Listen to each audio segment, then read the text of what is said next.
Welcome to Sleep with Myth. Tonight we travel to a hush so old it has learned our names before we speak them, to a temple without doors, a sanctuary built entirely from listening. The city around it has forgotten how to kneel. Markets keep time with coins. Towers measure the sky with pride-colored shadows. Where prayers once rose, sighs now evaporate into weather. Only the wind remembers how to pass through courtyards on tiptoe. In the center of this faithful neglect stands the temple of silence. Stone that learned patience from mountains, archways trained by dusk. This floor is a mosaic of unasked questions. Its roof is a single breath held for 1,000 years. The god it shelters has no statues anymore. Not broken, unmade. There is only an alcove and a bowl of unlit oil. A ledge where offerings used to practice gratitude. And dust, kind dust, that covers what spectacle left behind. If you place your ear to the wall, you can hear the histories pressing their faces against the other side. Lullabies with smoke on them, vows that wore thin at the corners, names that once opened like lanterns and then learned, slowly, to be doors. The temple guards a god whose worship forgot its own grammar. No incense, no choirs, only a quiet that refuses to call itself empty. Silence here is not absence. It is attendance. It stands where the congregation should be and does the listening for them. Tonight the silence remembers. The god does not demand worship. The god offers a chair. Sit, breathe. Let the unspoken finish speaking. The temple will hold your story until it remembers it is a hand. The city had grown around the temple like ivy that had forgotten its tree. Streets bent in the shape of prayers no one meant to say anymore. Windows glowed, but not from candles, only from the unblinking eyes of sleepless invention. People no longer whispered before sleeping. They filled their silence with music that mistook volume for presence, and laughter that sounded like armor. Everywhere time walked quickly. Even the clock sweated. A woman selling glass charms on the corner hummed an old tune, though she didn't know where she had learned it.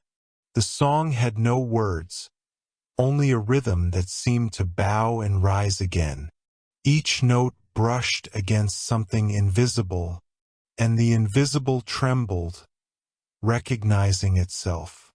High above her, a gargoyle on a forgotten spire listened. Stone does not move, but memory does, slowly, through the veins of granite. The gargoyle remembered the god, and as she sang, dust stirred in its eyes.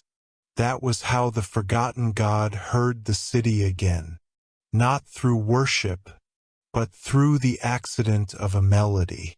There was no temple bell anymore, only the sound of machinery sighing in their rhythm. But sometimes at dusk one of those sighs arrived in perfect pitch. It crossed the air like the ghost of a tone once called holy. The god, still resting in the alcove of silence, felt it. It wasn't prayer, but it was close enough to wake a memory of one. Through the empty hallways of the divine, a whisper rolled, slow as forgiveness. They remember me by mistake.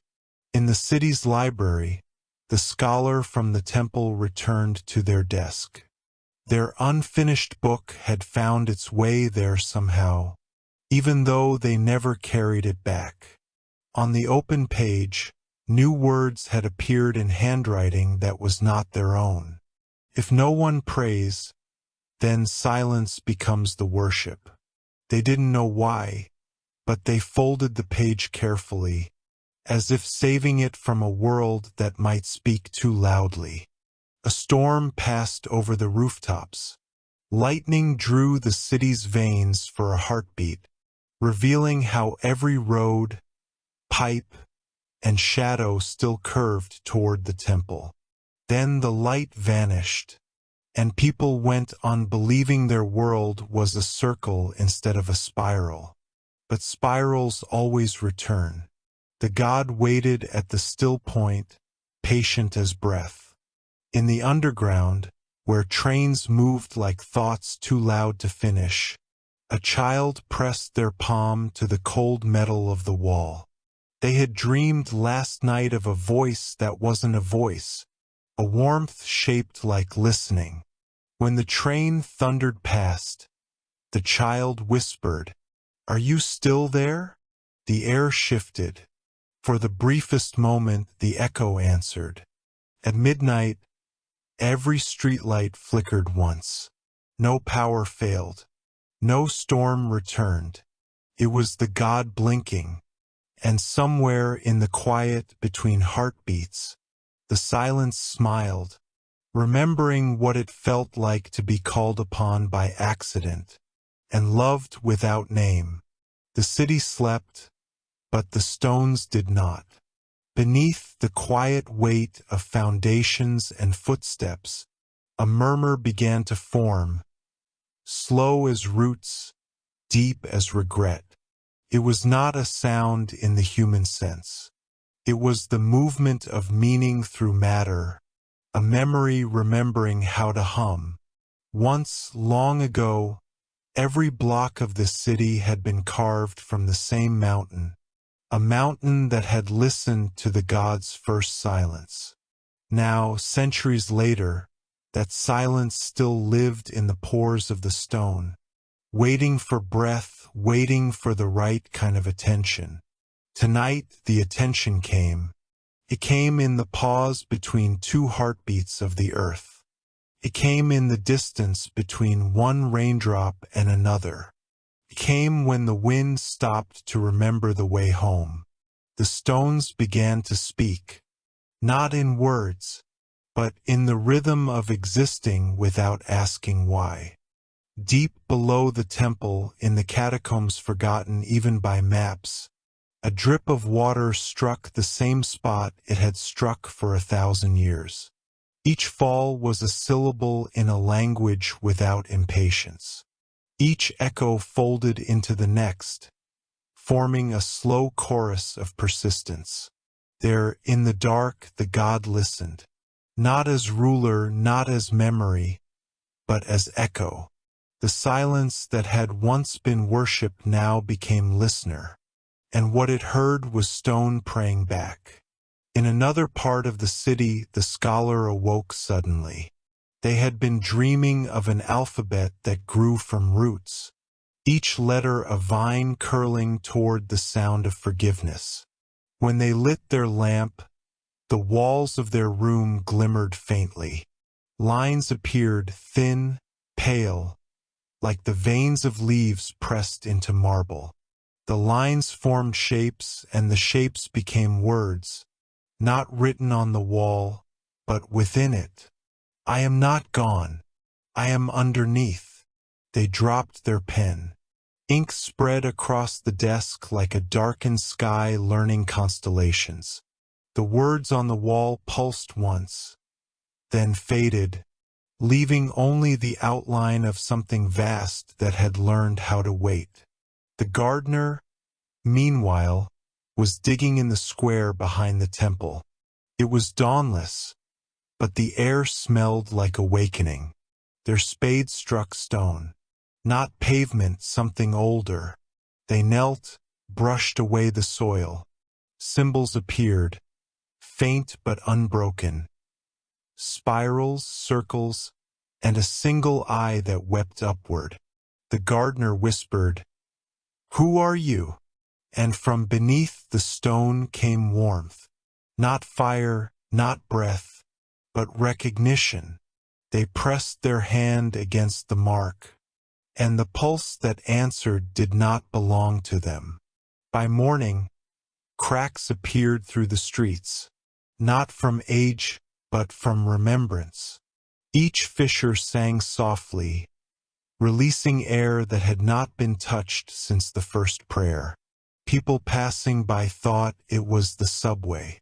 They were wrong. It was the city sighing. Even the river slowed as if to listen. This current bent inward, mirroring the horizon of the temple, where the silence sat awake, watching the cracks align like constellations. Beneath the temple floor, the forgotten god stirred again. The stone beneath it trembled, and from the dust rose a whisper with the weight of centuries. I was never gone, only unheard. That whisper reached the city in subtle ways. In a cafe, a woman stopped stirring her cup mid-motion, suddenly unable to remember what loneliness meant. In a factory, a man forgot the next line of a song he'd sung every day for 10 years, and the missing lyric left behind an unexpected piece. In a classroom, a child's chalk broke in half, and when they bent to pick it up, they saw a small flower growing through the crack in the floor. The city's rhythm skipped a beat, and in that skipped beat, divinity returned, quietly, unannounced, wearing the shape of stillness. That night, beneath the temple, the scholar came carrying the unfinished book, and the gardener brought their handful of soil, and the child arrived holding a small piece of stone that hummed when touched. They laid their offerings in the alcove. The oil in the bowl trembled, and a faint sound filled the air. Not music, but the world remembering how to breathe together. From the deepest chamber below them, a single crack spread outward, glowing like dawn beneath the surface. The silence leaned forward and whispered into the dark. Rest. You have been carrying us long enough. And the stones replied, we never stopped. The morning that followed was not made of light. It was made of remembrance.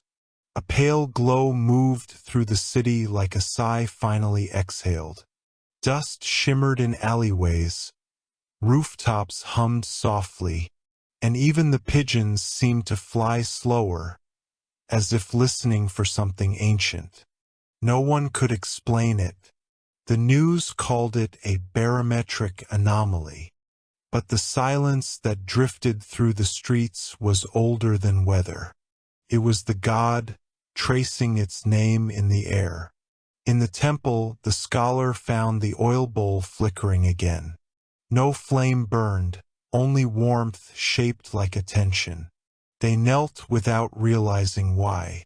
It felt natural, as if their spine had been waiting for centuries to remember that gesture. When they looked down, the dust around the bowl had shifted. Patterns formed, circles, spirals, and one single word written in a language that existed only in the space between breaths. The scholar couldn't read it, but they understood it. It was a name, the god's name, not spoken aloud, but remembered within. They whispered, "You are," but the rest of the word refused to be born. Some names are not meant to be pronounced, only kept. Elsewhere, in the city square, the gardener returned to the stone they had unearthed. The symbols upon it pulsed faintly with color, as though light were learning to bloom beneath the surface. They reached forward again, fingers trembling, and felt the hum of the stone align with their heartbeat. Beneath their palm, another pattern formed, a ripple expanding outward like sound through water. When the ripple reached the edge of the stone, the air above it shimmered, and for a moment they saw something vast and winged, folded not in sky but in stillness. They blinked, and it was gone. But the warmth remained, and the faint scent of old incense lingered where nothing had burned. In a dark apartment, a man who had never prayed found his hands clasped together, not out of belief but out of longing for something he couldn't name. His radio played static. Then, for a heartbeat, a voice slipped through. "Do not search for me. I am already where you stop looking." He wept, not knowing why. By dusk, the city's towers cast longer shadows than usual.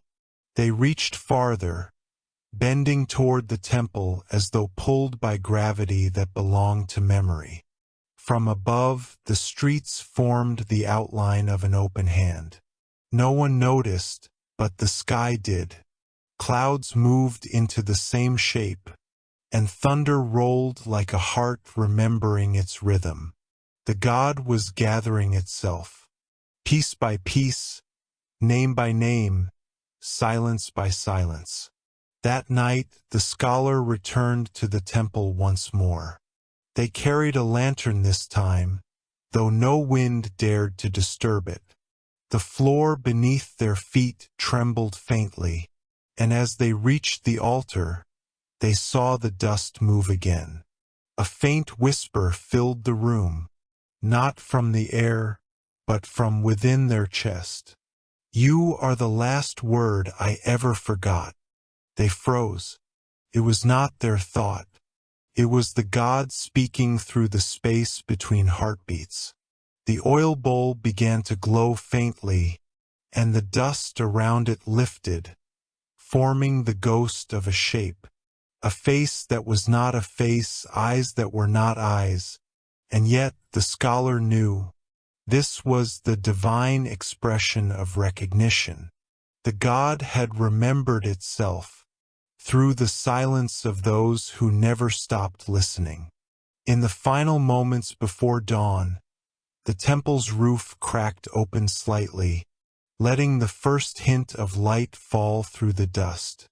The glow touched the bowl, and for the first time in ages it ignited, not with flame, but with a living brilliance the color of breath before words.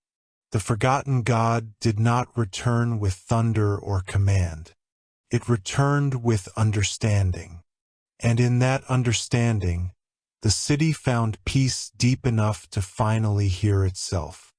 The world did not end when the god remembered. It simply inhaled. For the first time in an age, the wind moved without reason.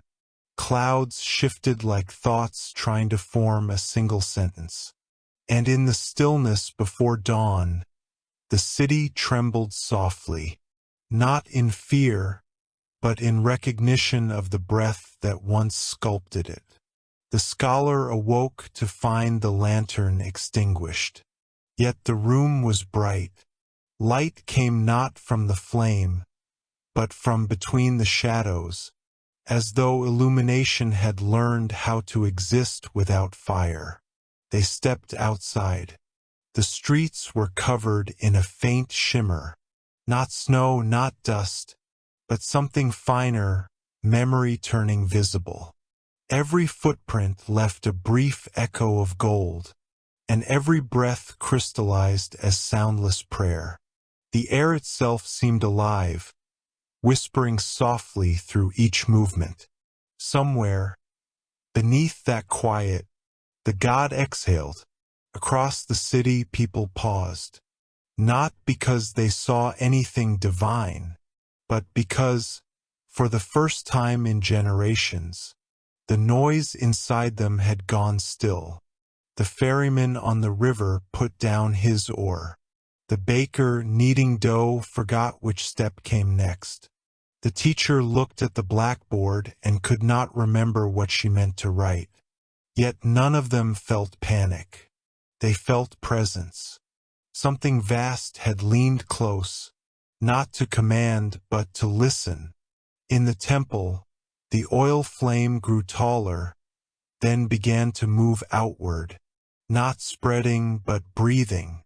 Each flicker became a pulse, and with each pulse, light rippled through the stone, turning the cold into warmth, the silence into heartbeat. The god no longer slept within the walls. It had become the air between them.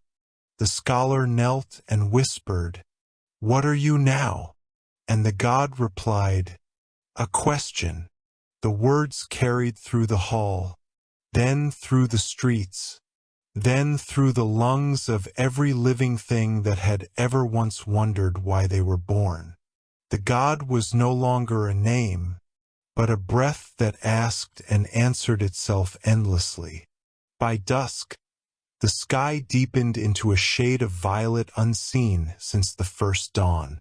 Stars flickered on, each one a memory that had found its way back. The constellations shifted slightly, realigning into an old pattern forgotten by astronomers but remembered by the soul. From the river to the roofs, from the dust to the clouds, everything drew in one deep, collective breath. The god exhaled again, and in that single breath, the entire sky expanded. The stars pulsed brighter. For a heartbeat, the universe itself seemed to blink. In that instant, all sound fell away. Every echo, every word, every heartbeat dissolved into one vast silence.